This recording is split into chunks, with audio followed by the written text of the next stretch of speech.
Thanks for downloading this episode of Bionic Planet, a podcast of the Anthropocene. If you listen to audiobooks as well, be sure to visit audibletrial.com/Bionic Planet for a free 30-day trial at audible.com. The address again is audibletrial.com/Bionic Planet.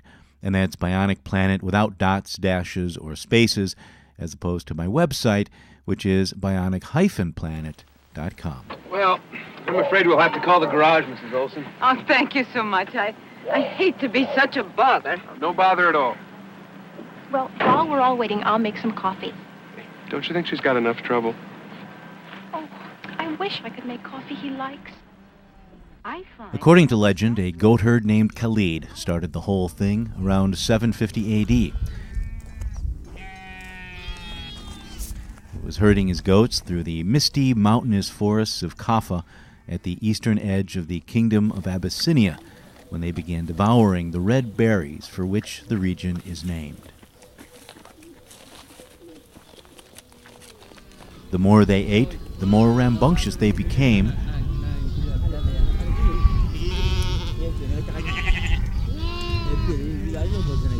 So Khalid ate some too, and he found himself becoming extraordinarily productive. At his wife's urging, he brought his berries to the monks who lived along the shores of Lake Tana. But the head monk tossed them into the fire, and the roasting aroma enticed the other monks, who ground them up and mixed them with water to create the drink we now call coffee, which they used to keep themselves awake through long hours of prayer and meditation. I love that story, although, unfortunately, it's probably just a myth. What we do know for a fact, however, is that coffee originated in ancient Abyssinia, which is now modern-day Ethiopia, and that Ethiopia is still Africa's largest producer of coffee. The country is also, however, especially susceptible to climate change. Its rainfall has been decreasing since the 1970s, which means the country gets less rain now than it did during the famines of the early 1980s. The United Nations Environment Program lists Ethiopia as one of the 10 countries that will be hardest hit by rising temperatures. Fortunately, the government has been working with environmental NGOs to stave off disaster by helping farmers manage their land in ways that have a better chance of surviving in a crazy climate. The NGO World Vision, for example, helped farmers in the district of Wolaito Sodo plant trees in among their crops, infusing nitrogen into the soil and recharging 12 depleted springs while putting 2,000 people to work. It financed the effort by generating offsets for the greenhouse gases that those trees pulled from the atmosphere. We've covered projects like these on Bionic Planet before, and nearly $3 billion has flowed into them worldwide, according to Ecosystem Marketplace's latest State of Forest Carbon Finance report, which is due out in December. In 2016 alone, projects covered an area the size of Nicaragua. But to really fix the climate mess, we have to move from isolated projects to integrated programs that cover entire states or even countries. And that's why Ethiopia's national government is using carbon finance to completely restructure the economy of Oromia State, home to about half of the country's remaining forest. The World Bank's BioCarbon Fund is supporting the effort with a 10-year financing program that links finance to emission reductions and could serve as a template for other states and regions around the world. Man may be unwittingly changing the world's climate through the waste products of his civilization. There's a group of us now who are proposing that the Earth has actually entered a new epoch, and that is the Anthropocene. We know that the enemy is carbon, and we know its ugly face. We should put a big fat price on it, and of course, add to that, drop the subsidies. Earth. We broke it, we own it. And nothing is as it was. Not the trees, not the seas, not the forests, farms, or fields. And not the global economy that depends on all of these. But we can restore it, make it better, greener, more resilient, more sustainable. But how? Technology? Geoengineering? Are we doomed to live on a bionic planet, or is nature itself the answer? That's the question we address in every episode of Bionic Planet, a podcast of the Anthropocene, the new epoch defined by man's impact on Earth. And today we look at two little-known funds that are designed to promote sustainable land use around the world, the BioCarbon Fund and the Forest Carbon Partnership Facility. Both were set up under the World Bank, and our first guest, Ellie Baroudi, coordinates them, while our second guest, Karen Kahele, acts as their point person in Mozambique and Ethiopia.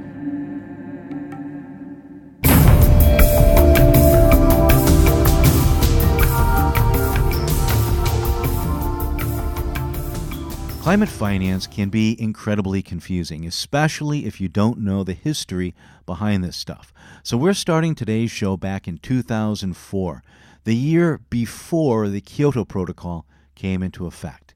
We'll start with an enlightening discussion that I had with Ellie Baroudi, who lays out the history and mission of both the BioCarbon Fund and the Forest Carbon Partnership Facility.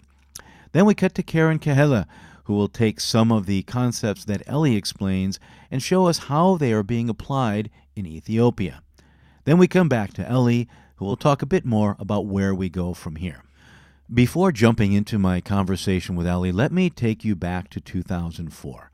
The Kyoto Protocol was set to begin in 2005, and it was an agreement within the United Nations Framework Convention on Climate Change.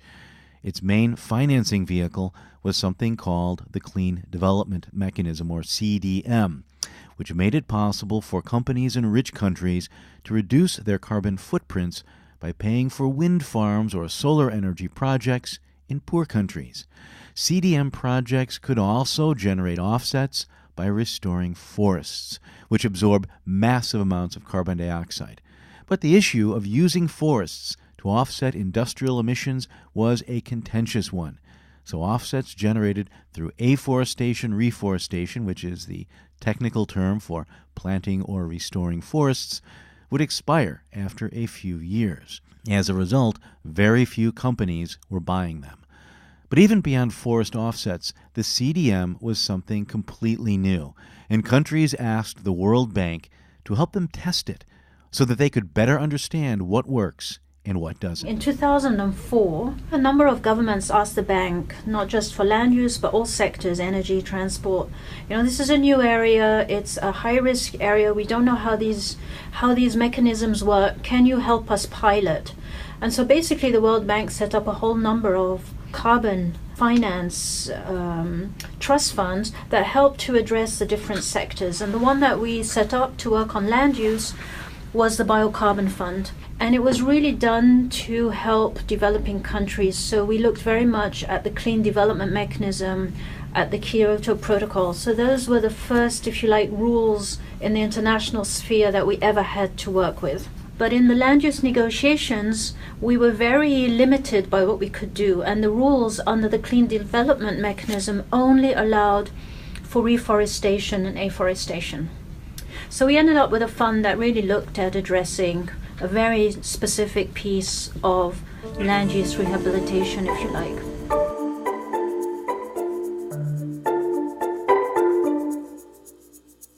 I should point out that the Kyoto Protocol wasn't the only game in town. Environmental NGOs and green companies had been experimenting with land use offsets since the late 1980s, and by 2004, the science of carbon accounting was pretty solid. The problem then, as now, was something called leakage, which is what happens if you save a patch of forest in one part of a country, but then the person you stop goes down the road and chops a different part of the forest. There are plenty of solutions to that, and it often depends on who is chopping the forest. If the deforestation is coming from subsistence farming, moving into the forest, and you reduce it by helping them manage their land more sustainably, then there is no leakage because they don't go chopping someplace else. But if the deforestation is coming from giant palm oil companies, then the only way to really deal with leakage is to make sure you're accounting for all emissions from a country's forests, farms, and fields. That's something that no developing country was able to do back in 2004, and the BioCarbon Fund's early investments focused by necessity on isolated projects because they were designed to test new methods.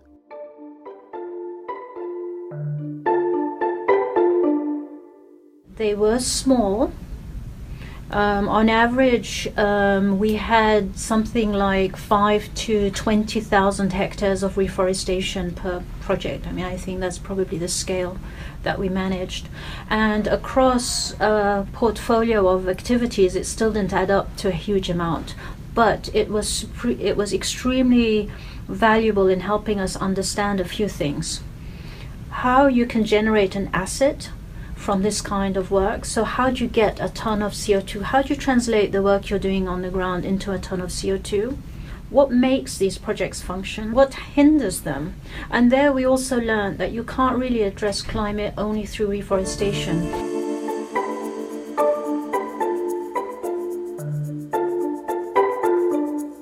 Reforestation alone doesn't work because forests are usually being chopped for a reason. Sometimes because a company wants to graze cattle there so that you and I can have cheap hamburgers. Sometimes because subsistence farmers are desperate for charcoal. Planting trees doesn't fix any of that, and it became clear that more greenhouse gases are released when a living forest is killed than when trees are planted someplace else. Also, forests aren't usually killed overnight. They're usually degraded first. As a result, support began to grow for using carbon finance to avoid deforestation, to save endangered forests, rather than just planting new ones, as well as to support climate-safe agriculture. And our projects were asking us, please help us. We've got these standing trees, can we not incorporate them? We've got these agriculture areas, can we not incorporate them? Then, at year-end climate talks in Montreal in 2005, Papua New Guinea wrangled avoided deforestation back onto the agenda, but with a new name, Reducing Emissions from Deforestation, or RED, RED.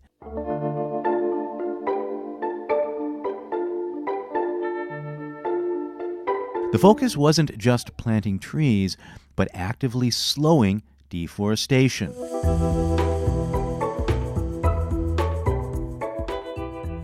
By 2006, negotiators agreed to explore options for incorporating degradation, often called the second D, which is harder to measure.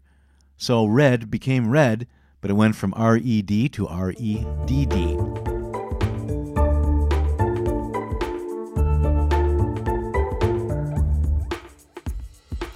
And then climate-safe agriculture got woven into the mix, and that became the plus in RED+. At the time, however, the only experimentation on RED+ was happening in voluntary markets, which focused on site-specific projects.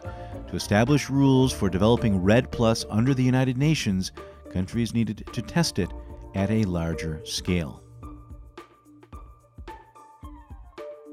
We were asked, can we start thinking about this? And obviously it wasn't just us. In parallel, the forest countries were concerned, and you mentioned they brought this up right in Montreal. Mm-hmm. And basically, collectively, the world recognized that deforestation was a significant issue and something needed to be done. And in the same vein, the bank set up the Forest Carbon Partnership Facility to work on piloting what it would mean. I think we were different to the VCS and the CDM because we went for a much larger scale. So one of the things we learned was if we stay doing things at a small scale, it won't have an impact on climate, and it won't have the same impact if we do it well on communities and livelihoods. And we really need to make a difference to climate, but in an environmentally and socially friendly way. So that meant we recognized the need for scale, and a lot of people recognized it at the same time. So I think one of the difficulties for a lot of project developers were understanding, you know, the shift in mindset from project to subnational or national. And we haven't gone to national yet, Steve. We're really mainly in the subnational, and that's challenging enough because the scale is still pretty large. But we can touch on that separately. But so I think that took us into a different category of type of work, which meant that there was nothing around us that we could fit into. So that meant, how do you do things differently? And we really sat down and thought, well, we can't do it on our own. It's never going to work. The scale is too big. The issues are contentious. We're being accused of things because people just don't really know what's happening. So let's make sure that we have this very open platform and have the discussions.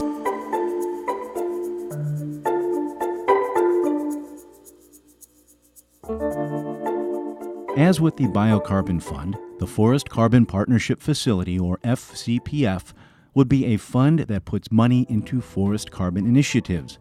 Also, like the BioCarbon Fund, the Fcpf would get its money from countries and development banks, and it would pay money out based on how much the projects they invested in reduced greenhouse gases. Unlike the BioCarbon Fund, however, the Fcpf would invest in initiatives testing REDD+. But that still left huge swaths of the rural economy outside the testing zone, and it also didn't address the needs of companies looking to purchase sustainably harvested commodities.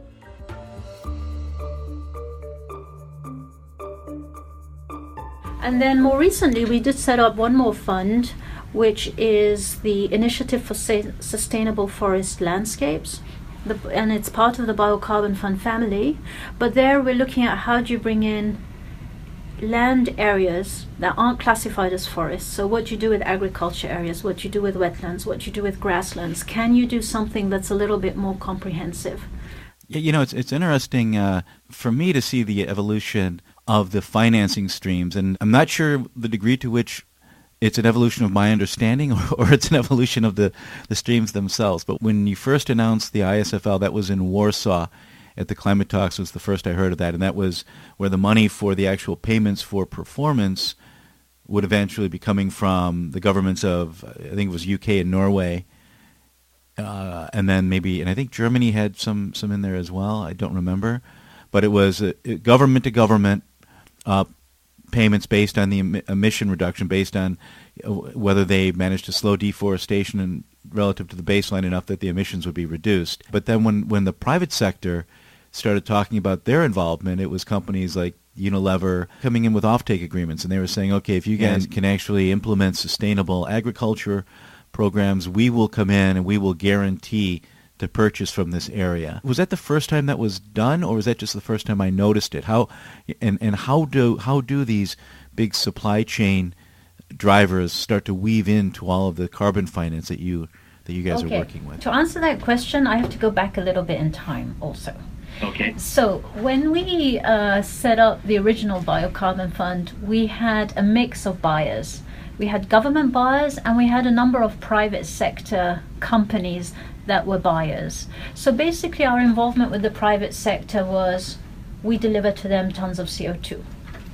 When we started thinking about the new funds, the Forest Carbon Partnership Facility and the ISFL, we wanted to keep the private sector engaged with us. And so we basically set out to have a series of conversations to understand, you know, what would it mean to keep the private sector on board in the funds as they evolve. And any idea of the private sector coming in as buyers of tons of CO2 was we learned quickly this wasn't going to happen, because at the time we were thinking of the Initiative for Sustainable Forest Landscapes, the carbon market, the bottom was taken out of it, nobody knew where the demand signals were going to come from.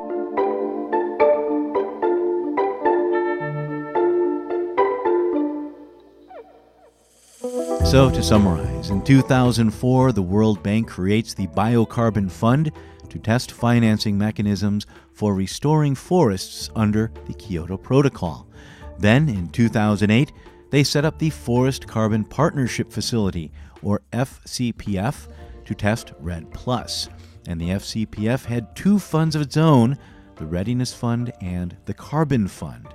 And finally, in 2013, the BioCarbon Fund set up the Initiative for Sustainable Forest Landscapes, or ISFL, to test a whole variety of financing mechanisms that can support sustainable agriculture in developing countries.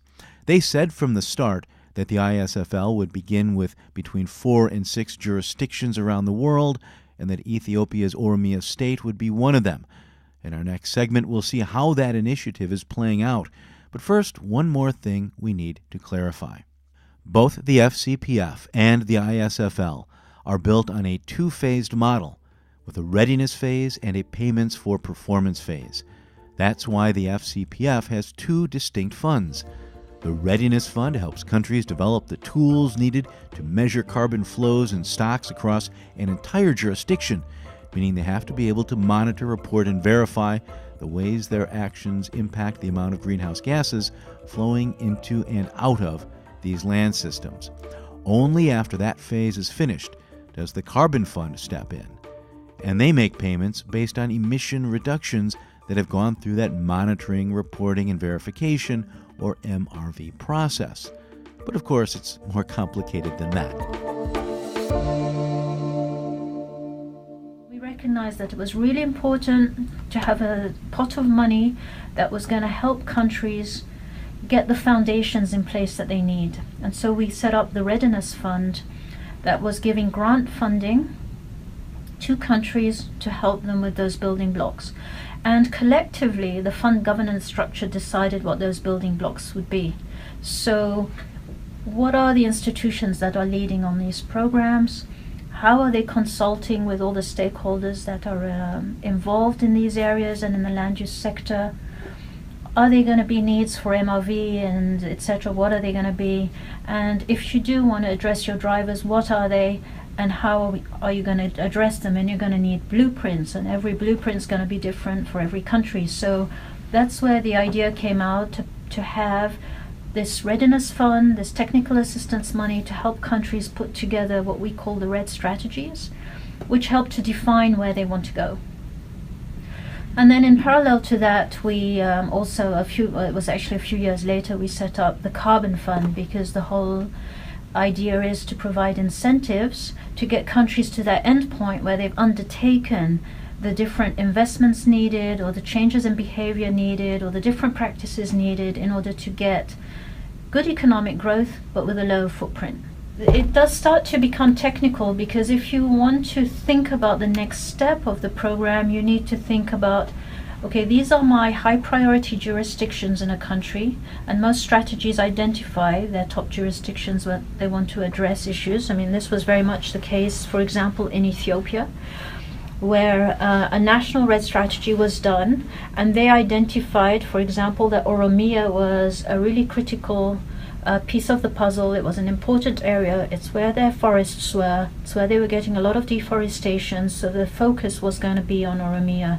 And that's where you start thinking of the next generation of work, right? Because it starts going into a specific area, targeted actions, and then if you want to make payments, you do need that MRV system, so the monitoring, reporting, verification. You need to understand how to set a baseline. You need to think of the reference level. So this is all sort of generates into a lot more technical work, but hopefully by the time they reach that stage of intricate technical work, or more intricate technical work, they've got good foundations from the readiness funding that's just really helped the country get its mind around which direction it wants to go in. Who's going to champion that in country, which ministry, how they're going to set themselves up to do this. So on average, it's taken a good few years. I mean, 3, 4, 5 years for countries to reach this stage. I remember looking at a couple of countries and just really being amazed at how complicated it really was to look at your forests and decide first what constitutes a forest, and then how to measure the degradation, sending people out into the forest, taking random samples, doing remote sensing from the sky, ground truthing. It was really a lot involved.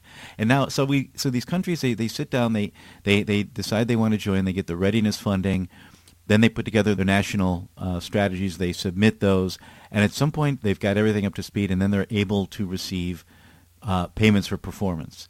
And how many countries are at that point now? We have, as mentioned, 47 countries that had gone through the readiness stage, and more than half of them are at a stage of reporting where they are. We've got, I think, around 14 of them that now have their strategies ready. We call them R packages that are presented to the Readiness Fund. And Steve, you gave a really nice summary of the Readiness Fund. But what you missed, and I missed saying, is in the life of the grant, they come back and they report to the fund halfway through how they're spending the money, what they're doing. So, and this happens in front of all the governance structure. And then they present also their readiness package and the red strategy. So there's a lot of discussion with the countries, what they can do better, how they can do it. It's a great opportunity if somebody feels a little bit disenfranchised to say, hey, I'm not 100% sure that was the right thing or we went the right way. And it gives us a chance to course correct, and we've done that in the past. So that's where the stakeholder views are very helpful. I think the Readiness Fund is the nice preparation, but then you went straight to performance payments. But it doesn't work like that. We do have quite a stage in between. And can you maybe, that stage in between is the consultation that you're talking about right now, right? Where you're getting, or what? So let's go back to Ethiopia as an example. So Ethiopia, and the Ethiopian government presented their R package at the last Fcpf meeting in Laos. So basically, as Ethiopia has said, thank you very much for the grant funding I've received. It's really helped me on readiness, and I've done X, Y, Z. I've put together platforms for various stakeholders, a red technical committee. I'm using this as an example, Steve. I don't know the exact details of every program, but this is the kind of thing they'll come back on. They'll say, we've got the institutional arrangements organized, Ministry of Environment and Forestry leads, but we're going to work with the key regional governments because we know in Oromia, for example, this is an important topic. So, for example, the delegation in Laos was both national government and the regional government. And they have then identified where their issues are in terms of where the drivers are coming from, how they want to address them, etc. So, right, you've got this big document that helps with the description of where they are. So that's in a way the readiness process. But the next thing Ethiopia wants to do is to try to generate results-based payments from Oromia. Right? So they identified Oromia. So now looking at Oromia, how do they do that? They take the jurisdiction of Oromia. It's an administrative boundary. It's great because there is a regional government that addresses it. So they're looking at a mix of policy changes that can be done. So what can be put into place to help, but they're also looking at actions. So for example, they're looking at a whole mix of activities, participatory forest management, for example, cook stoves and energy mix in there. What can the private sector do, for example, to help development? And we've got a nice example where coffee is a very important product in Oromia. So there's a nice program set up with, for example, Nespresso helping to bring better technical quality. So it's like a mosaic of actions, a mosaic of policy, but in a defined area, which is still a large area. And that's where countries mainly are at. They're at that stage where they've got the blueprints, so they need to start costing these out. What does it mean if I want to do more on coffee? What does it mean if I want to do more on participatory forest management? Do I have the structures in place? Do I need new structures? Do I have the funding? Do I need that funding? If I want it, how do I get it? And it's all done in a way that's very open. These documents are all available, so anyone can see the blueprints. And I think if they can, there is an onus on these countries raising the funding for investments, but we're hoping that between the readiness money that's available, the good foundations that are there, that there will be other donors, other investors. They could also be private sector investors that are willing to join forces on certain programs and activities that help the country achieve where it wants to go in terms of its ambitions for green growth. And that's what we'd work with them on in terms of measuring, how they're doing in terms of the tons of CO2, the emission reductions generated. We find we have to work alongside countries from a technical perspective still, because these are sort of big questions that we're all figuring out. In a few minutes, we'll see how Ethiopia is figuring that out, and then we'll come back to Ellie to see where we go from here. But first,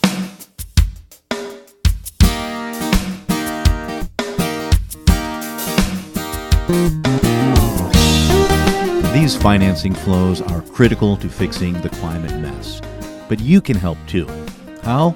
Well, I've been listening to an audiobook called Cooler, Smarter, Practical Steps for Low Carbon, which is based on an in-depth 2-year study by experts at the Union of Concerned Scientists. It offers clear, concise descriptions of what we as individuals can do to shrink our own carbon footprints by 20% or more. And you can get the audiobook and support Bionic Planet at the same time with a free 30-day trial by going to audibletrial.com/Bionic Planet. That's audibletrial.com/Bionic Planet, and Bionic Planet is a single word with no dots, dashes, or spaces. You can also support me directly by giving me a good 5-star rating on iTunes or wherever you subscribe to Bionic Planet, or by becoming a patron at bionic-planet.com.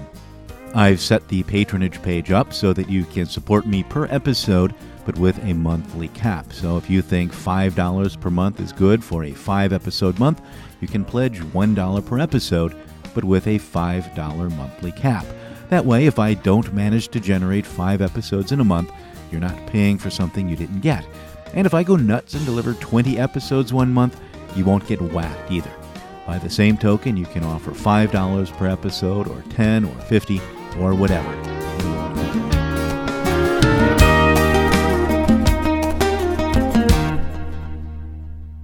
My next guest is Karen Kahela, who is the point person for both the Fcpf and the ISFL in Ethiopia and Mozambique. We'll be looking at Ethiopia's climate action plan. Then we'll see how those two funds support both the national effort and the specific effort in Oromia through the Oromia Forested Landscape Program, which is a 10-year program broadly divided into 2 activities.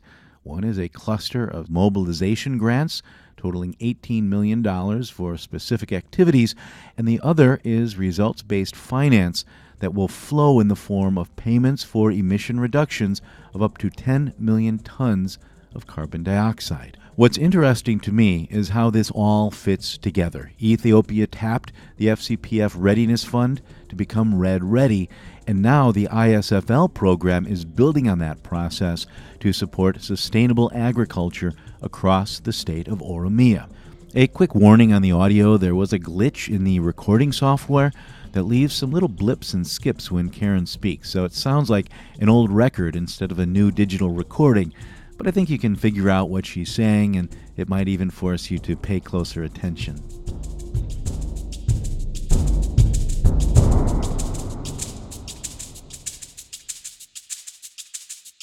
The Ethiopian government has been working on these issues for a while. Maybe you could tell us a little bit about what they've done to date.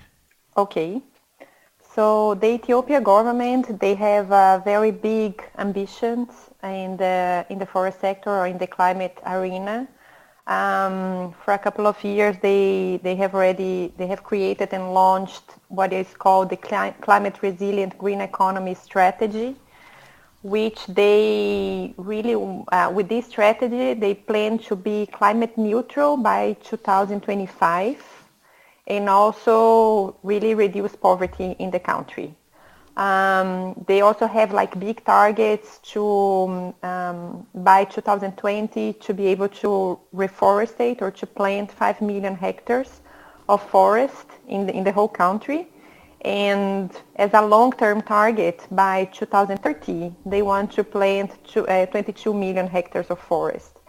So Ethiopia has been participating actively in all these international conference for the climate, like the COPs at the UNFCCC, and they have been very bold and ambitious and saying, international community, we really are committed and we have these big plans. And as a result of their commitments, several donors came to support their plans and strategies in the country. And by donors, you mean the countries that are paying into the ISFL? Correct. We're focusing on this area of Oromia. Why is this area so important? We have been working with the government at the national level since 2012. And then in 2013-14, the national level decided to pilot a jurisdictional RED program. RED means to reducing emissions from deforestation and degradation. So they really wanted to reduce deforestation in this whole state. And they selected Oromia because Oromia holds 51% of Ethiopia forest. It's also very important because of water security, not only for Ethiopia, but the whole Horn of Africa. Oromia, it's a very special place also because the coffee, Arabica coffee, comes from the forests in Oromia. It's a big state. It has almost 32 million hectares, which is around almost the size of Norway. And it has 32 million inhabitants, so it's a very populated state as well. Mm-hmm. And the deforestation has been very high from 2000 to 2013. They lost around 500,000 hectares of forest. This is very important for the country, for the livelihoods of the population, so that's why Oromia regional state was selected. There's a PowerPoint presentation that you gave, and I've got that in front of me, and I'm going to be keying off of that as I go through the questions. They're a nice logical sequence, and I wanted to make sure the listeners know that this will be available online. If anybody wants to go and kind of get a little better feel for what's happening, I'll take the presentation that I'm using and make it available for download at bionic-planet.com. You outline the regional program briefly, and then you expand into the national policies. And maybe you could talk about these a little bit more detail. You have got this growth and transformation plan that the federal government established. What is that all about? These are the government plans that they put together every 5 years, and where they really define what are the major pillars for their development.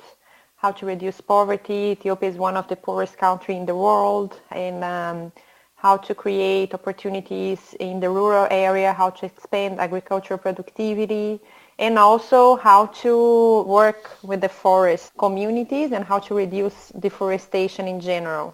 So the biggest drivers of deforestation are also mentioned in this growth and transformation plan, and they are tackling these drivers because the community, the population is collecting fuel for energy. So around only 5% of Ethiopia has access to the grid. And they have these plans on how to increase productivity, how to provide other sources of energy. They are working with distribution of cook stoves so they can reduce the consumptions of fuel when they are cooking, and working on another strategic way to engage communities in the forest, which is called participatory forest management. Can you flesh that out just a bit? I can imagine what participatory forest management is, but my imagination has led me astray before. This is where the government works with the communities that are in the forest area. They give them right to use, and they set the boundaries of the forest, so the communities are responsible for patrolling, for taking care, and they can also extract some non-timber forest products from this forest, or honey, coffee, or etc. And this has been a very successful way to protect the forest in Oromia. So far, of these 9 million, they have 1.3 million hectares already under this scheme. And the idea with this initial grant is to scale up this. And they have around 520 communities already engaged in this type of exercise. So it's good for the livelihoods, for these households, but also to protect the forest. They're giving them control over forested area that's still owned by the state, it sounds like, right? Yes. How much technical support do they have to give to these people to help them to make a go of this? So they also provide support on helping the community get organized and to create a cooperative, so on organizing themselves. And then they also provide technical assistance on how to patrol or to combat forest fire, etc. And then with other bureaus that are also in the community level, the government usually provide technical assistance on like honey extraction, or if they want to extract, any other type of like cardamom or any other type of spices, and Unfortunately, they do not allow the communities to extract timber yet. They have some exercises where communities can also extract timber from this forest, but most of them they cannot yet. But they could potentially in the future provide more technical assistance for a sustainable use of the forest, also from the sector. Mm-hmm. So this has been important for the communities, and they also receive technical assistance not only in the forest area, but on the boundaries of the forest. What type of agricultural products they potentially plant in the buffer zone and so on. And now you mentioned earlier that the country wants to be carbon neutral by, was it 2025 you said, or did you say 2030? Yes, 2025. Okay. Right. Mm-hmm. And for doing that, they have these big commitments on promoting reforestation and afforestation activities in the country. So they plan to grow their economy by also increasing their energy supplies, I assume. Right, so they'll be adding renewable energy, like wind farms or solar installations. How are they going to be increasing? It's more solar. They have some power plants coming from hydropower plants. We also supported a forest sector review where we were able to identify the supply and demand, the current supply and demand of timber in the country. And Ethiopia is now importing a lot of timber, so there is a huge potential for them to develop this industry in the country. So this will help to generate jobs. They can create an outgrower scheme working with farmers to support these plantations. And then they can potentially even export timber in the future. Wow. Yeah, that's interesting. So they're chopping trees for firewood, but then they're importing timber. And if they manage their forests more sustainably, they can produce enough timber to become exporters of timber. Correct. And we were able to project for the next 20 years what will be this demand. So we were really able to show to the government that there is a huge opportunity for development of a forest sector in Ethiopia, a more organized one. And this really combined with these international targets that Ethiopia managed to put to the international communities, not saying that by 2020 they want to restore 5 million hectares of degraded land, putting forest, and by 2030, as I said, 22 million hectares of forest. They've been deforesting for a long time. How much of that former forest land is unsalvageable, or what has to be done to bring it back to life? You don't just go and plant trees, right? Isn't the soil degraded? And I mean, it's a pretty difficult thing to do, right? It is a pretty difficult thing to do. They still have 9 million hectares of forest. So it's important to mention that what is considered woodland is also forest for them. So it's not this dense forest that sometimes we are used to see in Brazil or in Indonesia, but it's a different type of forest in Ethiopia. But it's very important for the livelihood of the communities. So they are working with the communities. This is it's complicated because the soil is degraded. Sometimes they have erosion. But Ethiopia has been very successful on restoring landscapes and engaging communities and working with the communities. They have nurseries, they have technical assistance, and they provide the inputs, the seedlings, and sometimes fertilizers for these plantations. And so far, they have been very successful. They have a very good structure of the government going from the national level to the region, and then to the zones level, and then really going down from the districts and to the community level. So there is this institutional organization, very well structured, and they are able to trickle down into the communities and engage the communities on the restoration of these landscapes. Okay. Yeah, there's a couple of things I'm wondering if we could just unpack before we move on, because there's a lot of really interesting issues that you brought up. One, just to summarize, they're at 9 million hectares of forest right now, and the goal is to restore 22 million hectares. I think I need to clarify that when I explain about Oromia, this Oromia region, this Oromia state, has 9 million of forest, 9 million hectares of forest. The whole Ethiopia country has about 18 million, 1/8. Okay. So Oromia has 50% of this forest. And these ambitious targets are for the whole country, and it's not only for Oromia. Let me just recap here at the risk of repeating myself. I just want to make sure we're on the same page. So we're focusing on two things here. We're focusing on the Fcpf, the Forest Carbon, which is the Forest Carbon Partnership Facility, and the ISFL, which is the Initiative for Sustainable Forest Landscapes. Now, the Fcpf has these two funds. They've got the Readiness Fund and the Carbon Fund, and Ethiopia has gone through the readiness phase and is now able to receive payments for performance under the Carbon Fund. At the same time, I've got your PowerPoint here about the ISFL, which is focused on Oromia.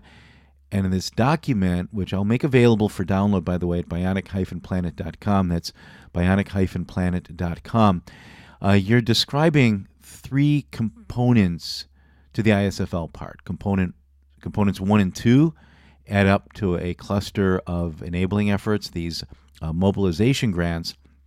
And then the third component comes at the end of that, and it's contingent on greenhouse gas emissions being reduced. Basically, countries backing the ISFL have agreed to buy up to 10 million tons of emission reductions if the country achieves its targets, its emission reduction targets. But those will not be offsets, meaning the countries won't write those off against their own emissions. If Germany or Norway or whoever pays for these emission reductions, they can't then say we reduced our own emissions by X and X amount.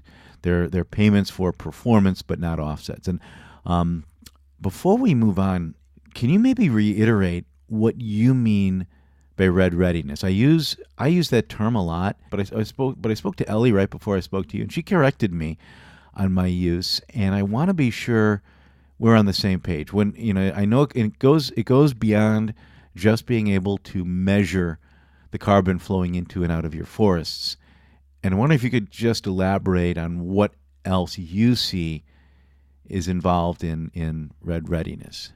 When we say that the country is ready for red, we mentioned that they were able to comply with 4 major pillars.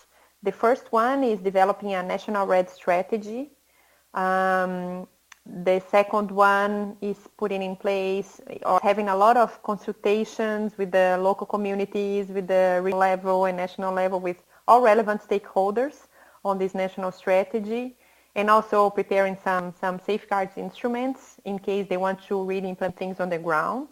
The third pillar is to prepare a reference emissions level that in case of Ethiopia it was submitted to the UNFCCC. And the fourth pillar is having in place what we call MRV system, a monitoring, reporting, and verification system. Ethiopia, the national government, was able to prepare almost all of them. The national strategy was still not approved, but they have a very advanced draft. And they have just recently, a month ago, we were all in Laos. We had a meeting with the Forest Carbon Partnership Facility participants where Ethiopia presented what we call their readiness package. Mm-hmm. So they were just saying or showing to the world that they are ready for red. They really managed to finalize all these milestones. And again, we have been working with them since 2013. Mm-hmm. And now they are ready also to go on the ground. And that's why the BioCarbon Fund is supporting this Oromia Forest Landscape Program that I can also explain a little bit about what it is. Go for it. The BioCarbon Fund Initiative for Sustainable Forest Landscapes, we were able to design with the support from the government, of course, what we call Oromia Forest Landscape Program. And this program has basically 2 phases. The first phase is like an investment phase when things on the ground are being implemented.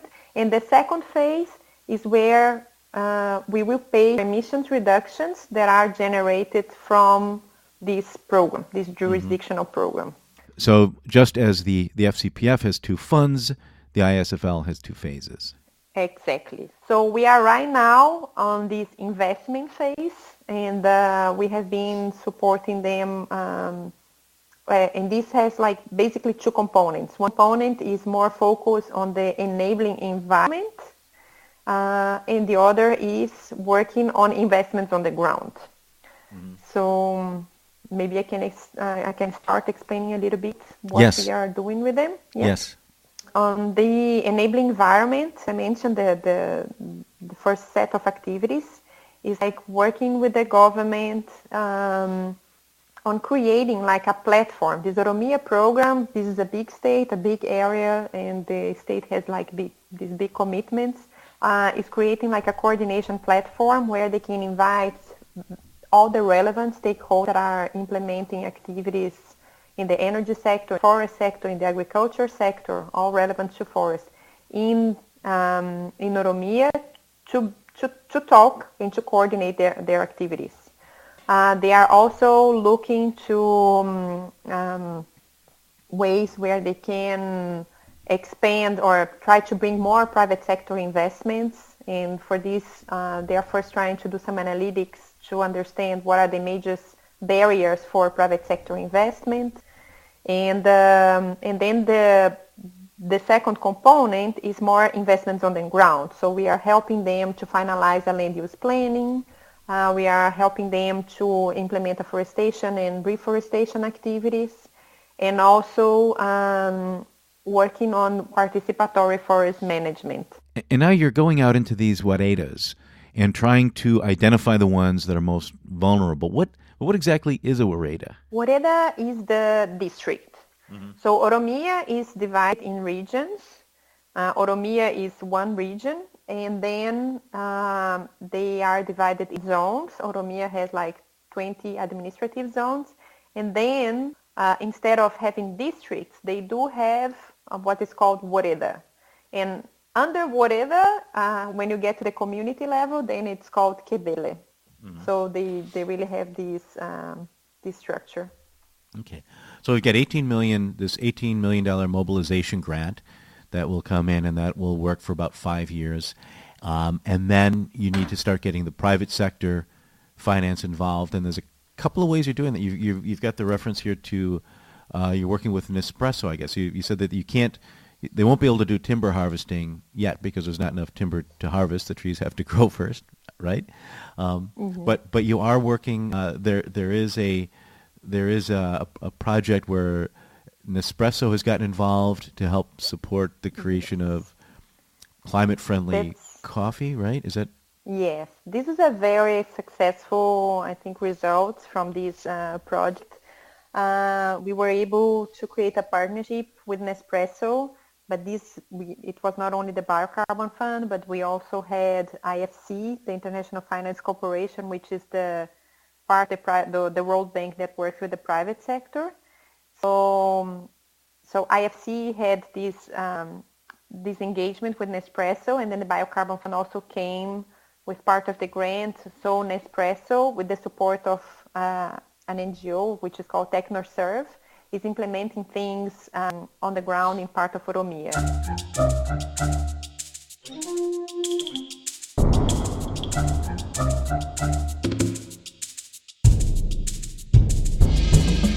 We've introduced 3 new players here, so let's stop for a moment to see how they fit in. You've got Nespresso, which is a giant coffee company looking for sustainable supplies of coffee. You've got the International Financing Corporation, or IFC, which is the private sector arm of the World Bank and invests in businesses that generate a public good. You've also got TechnoServe, which is an NGO that also provides funding to businesses in developing countries. The ISFL awarded a $3 million grant through the IFC to something called the Nespresso Sustainability Innovation Fund to provide training to farmers in Oromia. Separately, IFC also provided a $3 million loan to Nespresso to increase shade tree planting within coffee farms and enhance the sustainability of wet mill processing.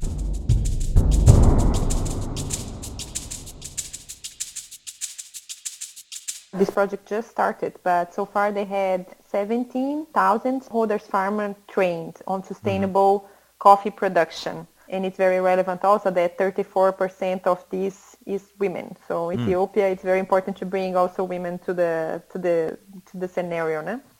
Also, with this Nespresso project, they already registered 32 wet mills for processing coffee beans. And all of them have this Nespresso AAA Sustainable Quality Program.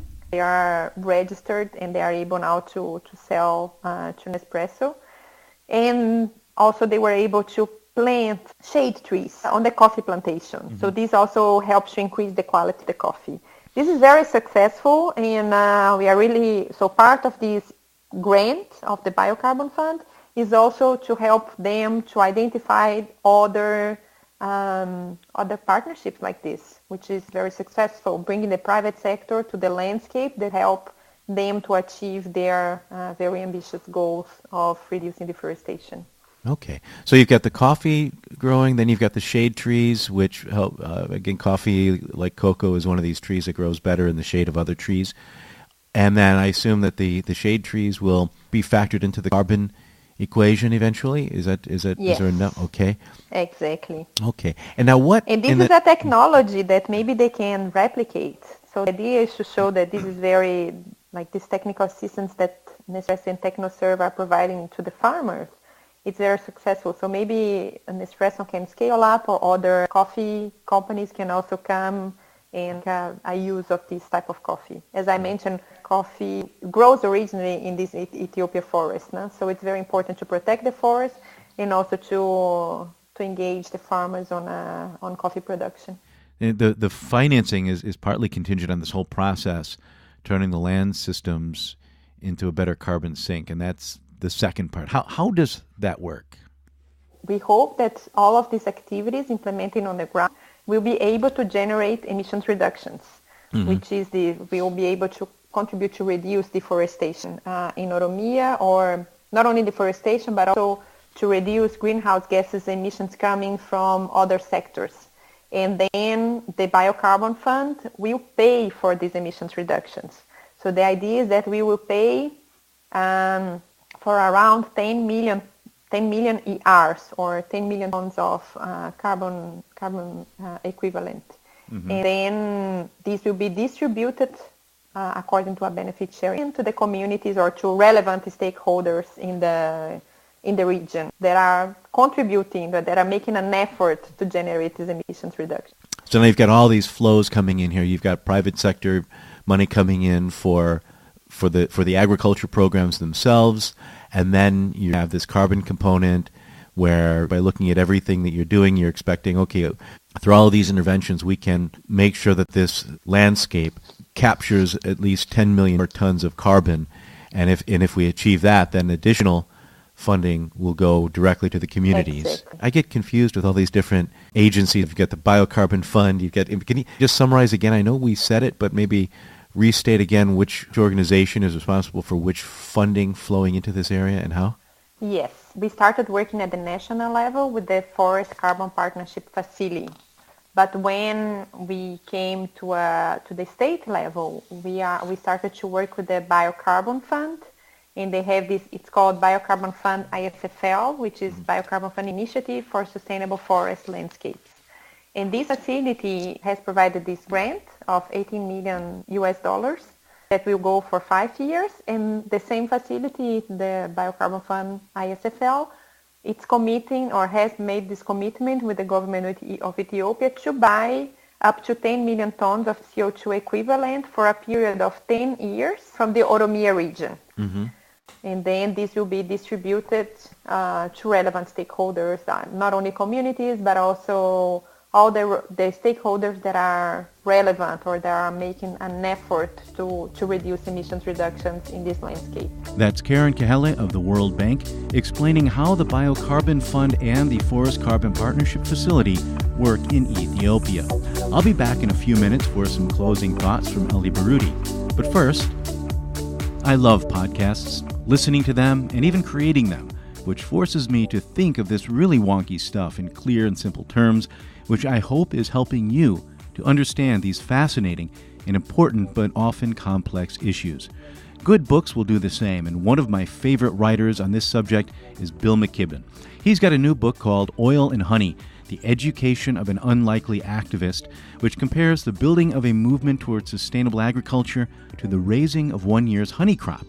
I just downloaded the audiobook from audible.com and it's riveting. You can get it too and support Bionic Planet at the same time by getting a free 30-day trial at audibletrial.com/Bionic Planet. That's audibletrial, all one word, .com/Bionic Planet. And Bionic Planet there is all one word too, no dots or dashes, as opposed to my website, which is bionic-planet.com. There you can also support me by becoming a patron.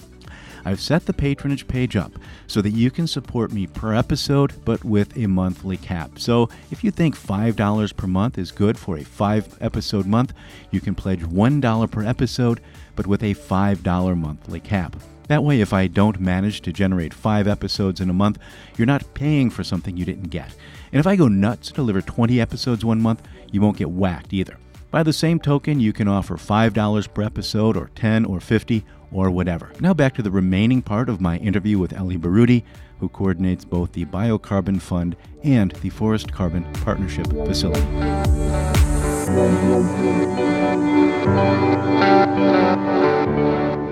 I'm wondering if we could pick up a thread that we started on earlier, and that's this role of the private sector.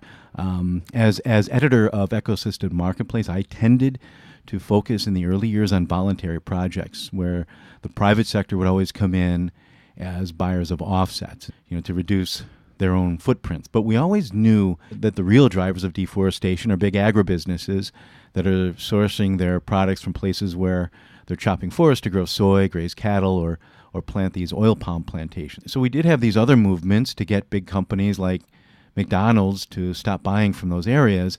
And there was always this sense that these were all parts of a puzzle that was coming together, that the carbon finance element and the supply chain stuff, that it would all kind of converge.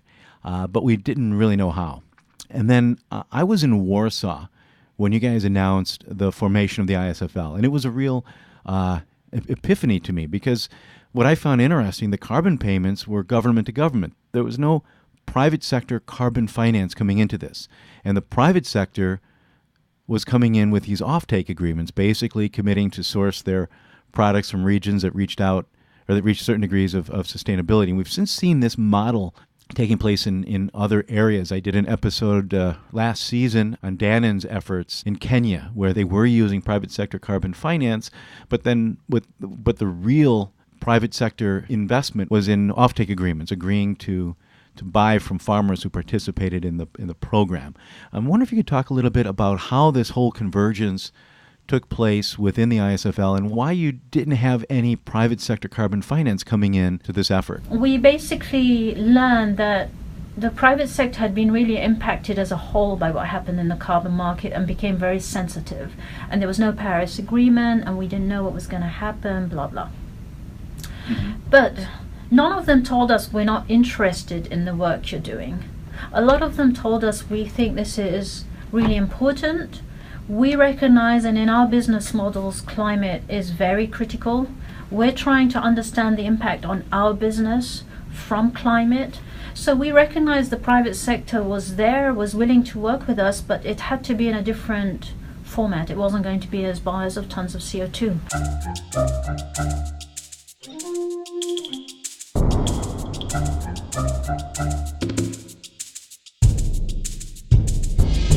This is a big issue as REDD+ evolves under the Paris Agreement, especially concerning the issue of so-called internationally transferred mitigation outcomes, or ITMOs, which are carbon offsets, as opposed to payments for performance. What's the difference? Simple.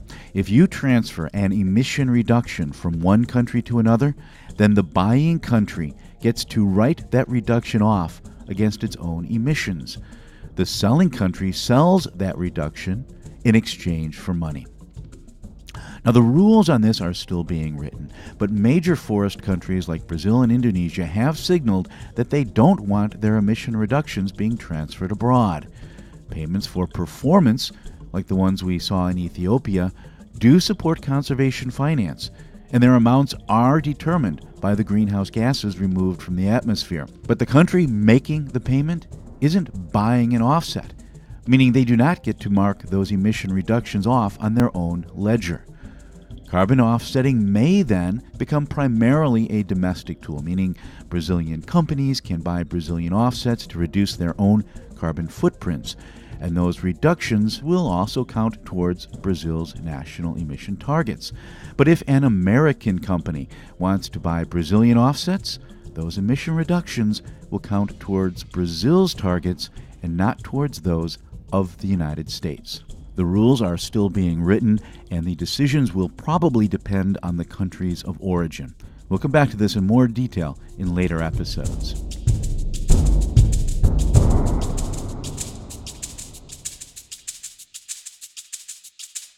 So that's when we started to think, would you, we started to talk to companies, could you work with us on the ground? What would it look like? And we haven't been prescriptive in that, and we have different models evolving.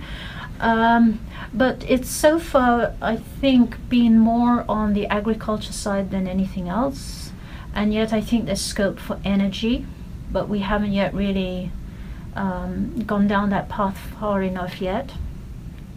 In terms of agriculture, when we started to talk to buyers and traders of the large companies, right, the Unilevers and the Bungis and others, Mondelez, we got a sense that they would think about different models. And so there it could be parallel investment alongside us, so not necessarily a mixing of funds, but they do their things, but we have the ultimate objective of getting to the same place. Which they want deforestation-free supply chains. We want green growth as well, so it matches. There was a discussion about whether sourcing from specific jurisdiction would be made easier, and that's something we're still working towards with the Brain Trust and others. So if there are stamps of approval for jurisdictions, could it be a way of sourcing? So these, we haven't been prescriptive, Steve, so there's different examples and ideas floating around. And that we're working towards. So, but it's very much more on the ground implementation. And I think private sector that are doers in that respect would find an easier way of working with us. I think the private sector that struggles and we struggle with are those that focus only on carbon, because the scales are different. And then I think we become, it's just how does the risk of that work? The private sector doesn't want to take on board the risk of the jurisdiction not performing, and yet we're really trying to get ambition at the jurisdiction level. So I think it makes it hard to see how you fit together with certain private sector, but I think with others it's probably a clearer picture on how to move forward. Are there any universal lessons we can draw from this? Or is each country so different that you can't even begin to talk about universalities? No, I'd say there are some big universal commonalities. I think vision, a country, there really needs to be, and you see this come out very nicely in the funds, countries that have clear visions and know exactly where they want to go and how they want to get there is super helpful. Because then they can paint that picture, they can explain to others, they know where they want to go. How do you bring the others on board with you, whether they're ministries or stakeholders? So I'd say vision is huge. Having somebody champion that vision is huge. And I think in the past, at the project level, it was a lot dependent on the champion, and we're seeing more of that. You still see that. So where countries are persistent and really champion with that vision and passion, very different to where there is an uncertainty or lack of clarity. I'd say good program design, simple. But effective. Don't make your life more complicated than it needs to be. Take on a stepwise approach. These programs are huge. You might want to not tackle every driver at the same time, but focus on the key driver. Because there's so many other pieces around that you have to figure out, bring people along with you, make sure there's clarity, good communication. Finance is another piece. So what we're seeing is more and more that because of scale, the champions have to be pretty good at understanding what this mosaic is looking like and how it gets funded. So can they raise additional funding? Can they attract it in? what are they going to do, because you need investment funding alongside the trust fund money to help the scale of these programs. So I'd say there's a few things there that I would still say are common to project and program and across our programs. I know you have these meetings, these Fcpf meetings, and but I've never been to one. Who gets invited and who sits at the table? You have forest countries at the table, you have donor countries at the table, but you also have civil society at the table, indigenous peoples' representatives from across the different regions. We have representatives from private sector. We have a women's observer, we have parliamentarian observers. We have UN Red observers, because when we were set up, UN Red was also being set up, so we thought it was useful coordination. UNFCCC, international organizations, and I'm probably missing somebody. But these are all the folks at the table that are, everybody has a chance to see documents before they come to the meeting. Everybody has a chance to input. If they don't like something, it's a way of saying, can we discuss this because we've not understood it very well, or we're concerned that someone's not included. And so I think, our gender, our women's observers keeps us on our toes for gender. Are we being, are the indicators there? How are we measuring this? What are we doing? Why were there so few women at the last workshop? I think these are fantastic ways of keeping us on our toes and just making sure everybody's on the same page going forward, and I think it's great. Can you maybe talk a little bit about who's not at the table but should be? Our last evaluation told us we don't do enough on gender. So now we've got a budget that is just directed at doing better and doing more on gender. We learned our lesson because we also had budgets in the past on helping capacity building programs for indigenous people and civil society from the South. We've learned loads there, so it's a really nice way of thinking through, can we do the same on gender as we did with indigenous people and civil society. And then we have a budget for the private sector because it's still an area where we are struggling to understand the nuts and bolts.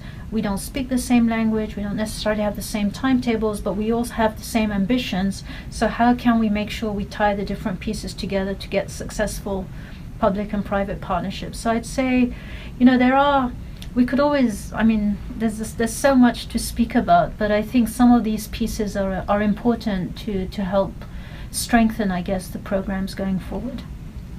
How does that whole process work? A few years back, indigenous people weren't at the table, and there was a lot of noise about that, and then you kind of adjusted to that. Can you talk a little bit about how that whole thing played out? So the first ever funding we did for indigenous peoples and civil society, we had a funding envelope, and they basically applied for money from that envelope. And we got, maybe 15 programs out of that, or projects out of that. But basically we managed the funding. And then we started to say, well, wait, if we really want to help indigenous people build up their capacities, why can't we work with indigenous organizations, give them the money, get them to organize themselves, and really be the entities responsible for managing the money. And we have very strict rules on this. So we did, the entities we work with are now World Bank stamp of approval on their fiduciary and procurement capacities. So we built up those institutions in that way, we helped. And now they receive the funding directly, and they take on board what are the important projects, how do they as entities discuss which entities should get the money, how much. They've set themselves up technical committees. So I think there's been a nice evolution there in the capacity building program. And if we can do the same for gender, so really look at how can we be really mindful in making sure women are more included, because forestry can be a man's world, at least in the ministries. How can we make sure that on the ground the men and women issues are addressed so that there's no anger or discord in terms of participating in these programs? or receiving funding from these programs. And so I hope we can learn very much from the feedback we got from the Indigenous Peoples Program, not just how we did it, but the actual projects on the ground that can help feedback into the strengthening of the gender program as well. What are some of the indigenous groups that you fund directly? I know Koika was talking about trying to get funding directly, and they even created like an indigenous bank. I think they teamed up with EDF to create something that would be effective enough and transparent enough to receive funding from one of the World Bank entities. Was that you, or was that someone else? I'm just trying to connect some dots that I have here of my own. No, we never helped set up a bank, so I'm curious about that. I'd be very interested to know if who they were and what that was about. But if you have information, send it to us. But I can tell you the recipients of the money that from indigenous people. So in LAC, we're working with Association Sotsel. Mm-hmm. In Asia, it's Tepteba. Okay. And in Africa, it's MPDO, the Menioto Pastoralist Integrated Development Organization. Okay. Based in Kenya. Can you flesh out one of those just so we can get a better feel for how it works? We worked with MPDO to make sure that they could manage bank funding with the transparency and accounting needs of bank standards. And they receive a lump sum from us. And basically MPDO have set up a call for proposals. They have a technical committee that's Anglophone and Francophone that decides on those proposals. And then they are in charge of divvying up the money, following it up, making sure the project entities deliver, and we see the products. I mean, we have our oversight and supervision, but that's sort of normal bank stuff, but they're really the champions. We did the same with civil society. So, for example, PACJA in Africa does the same, but for civil society in Africa. That's Ellie Baroudi, who oversees both the Forest Carbon Partnership Facility and the BioCarbon Fund, closing out this edition of Bionic Planet. If you like what you hear and want to hear more, then you can give me a good review through whichever service you use to reach us. Or you can become a patron at bionic-planet.com, where you can support me for as little as $1 per month. That's all for today, but I've got plenty of good material from 2 weeks of climate talks in Bonn, and I've got some vacation time coming up, so I should be able to roll out some more of these. Until next time, I'm Steve Zwig, now back in Chicago. Thanks for listening.